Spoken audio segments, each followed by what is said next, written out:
येत्या 22 जानेवारीला अयोध्येत राम मंदिराचं उद्घाटन होणार आहे। त्यासाठी महाराष्ट्रासह देशातील वेगवेगळ्या राज्यांतून राम भक्त अयोध्येत दाखल होत आहेत। पंतप्रधान नरेंद्र मोदी यांच्या हस्ते राम मंदिराचं उद्घाटन होणार असून त्यासाठी अनेक दिग्गज नेते आणि सेलिब्रिटींना प्राणप्रतिष्ठा सोहळ्याचं आमंत्रण देण्यात आलंय।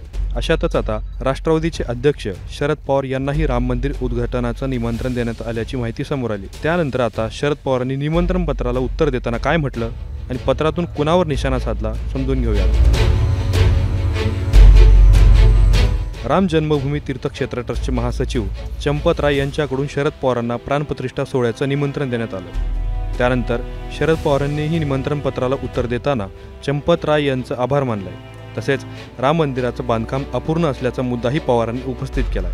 शरद पवारांनी चंपत राय यांना लिहिलेल्या पत्रात नेमकं काय म्हटलं हे पाहूयात। अयोध्येत 22 जानेवारीला होत असलेल्या प्राणप्रतिष्ठा सोहळ्याचं निमंत्रण दिल्याबद्दल मी तुमचा आभारी आहे। मर्यादा पुरुषोत्तम श्रीराम हे केवळ भारतच नाही तर जगभरातील भक्तांच्या श्रद्धांचं आणि आस्थांचं प्रतीक आहे। प्राणप्रतिष्ठा सोहळ्यासाठी आतुर असलेले भाविक मोठ्या संख्येने अयोध्येत येत आहेत। त्यांच्या माध्यमातून या ऐतिहासिक सणाचा आनंद माझ्यापर्यंत पोहोचणार आहे। 22 जानेवारीला होणाऱ्या प्राणप्रतिष्ठा सोहळ्यानंतर श्रीरामाचं आरामात दर्शन घेता येऊ शकतं। मला अयोध्येत यायचं आहे, त्यावेळी मी रामाचं दर्शन घेईन आणि तोपर्यंत राम मंदिराचं बांधकामही पूर्ण झालेलं असेल, असं म्हणत शरद पवारांनी प्राणप्रतिष्ठा सोहळ्याला मिळालेल्या निमंत्रणाला उत्तर दिलं। राम मंदिराच्या उद्घाटन कार्यक्रमाला न जाण्याची भूमिका देशातील 4ही पीठांच्या शंकराचार्यांनी घेतली आहे। मंदिराचं बांधकाम पूर्ण झालेलं नसताना राजकीय सोहळा पार पाडला जात असल्याचा आरोप करण्यात येतोय।